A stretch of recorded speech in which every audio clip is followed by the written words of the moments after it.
The thing you think is helping you is actually the thing keeping you stuck. David, William, Pierce, welcome back. And as of recording this, today marks 33 days of attention retention. Throughout May, I began reclaiming my attention from the substances, habits, and impulses I would normally use to alter my state. And in their absence, a story that seemed unquestioningly true at the start of the month has begun to dissolve, creating space for something new to emerge. What began as an experiment in sobriety became an experience of attention retention. May taught me that what I was really retaining wasn't semen sobriety or structured discipline, it was attention. Addiction, whether to anger, arguments, alcohol, or any other habit that we find ourselves repeatedly returning to, is often a symptom, not the problem itself. Whatever vehicle the mind latches onto is usually masking a deeper truth that the subconscious has not yet been able to fully process. Remove the distraction, and eventually the deeper pattern reveals itself. In tantric teachings, this is the idea of samskara, the psychological imprints left by life's wounds like scars on the subtle body, waiting to be digested when we're capable of meeting them with conscious awareness.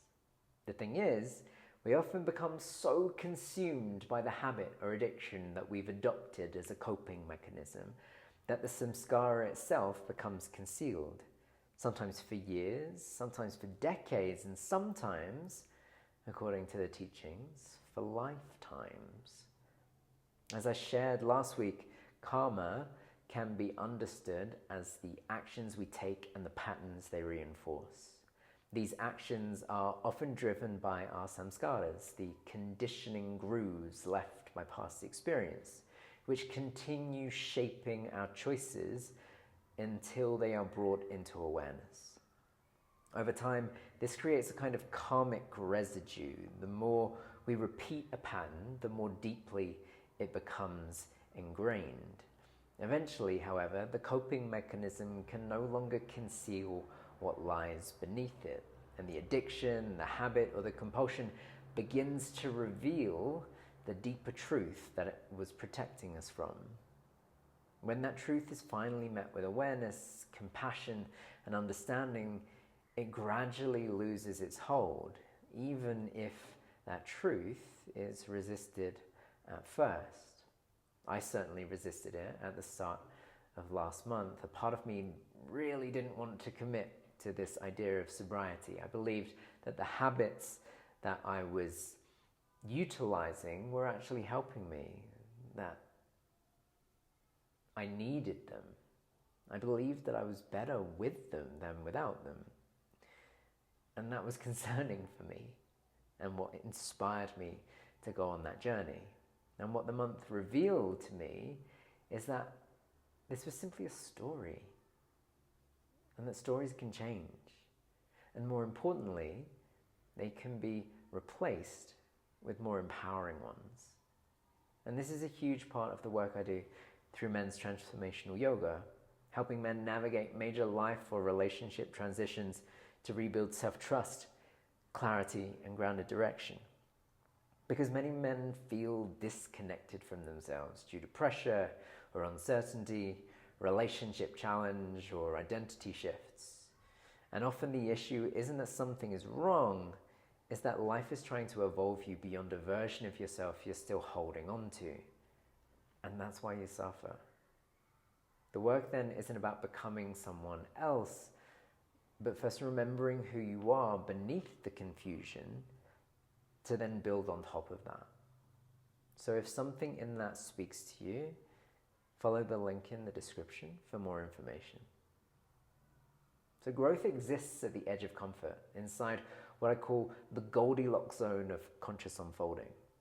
Not so far beyond our current capacity that we become overwhelmed, but equally not so comfortable that nothing changes. We all carry our scars from the past, our anthology of scars, I like to say. And many of them masquerading as habits, addictions, and coping mechanisms in the present, quietly stopping us from the creation of a future we truly desire. And often, the less obvious the pattern, the tighter its grip over us. So this week's contemplation is this. Where can you notice creation, preservation, dissolution, concealment, or revelation unfolding in your outer world? And how might those movements have been supporting your growth, even if you resisted them at first? And remember, every phase of life, creation, preservation, dissolution, concealment, revelation, is part of the sacred movement of consciousness unfolding through you in every moment. So if you're ready to reclaim your attention, rebuild self-trust, or master your masculine energy, just comment "Edge" or send me a message on Instagram and we can start our conversation. Thank you for being here, and I'll see you in the next transmission. Cheers.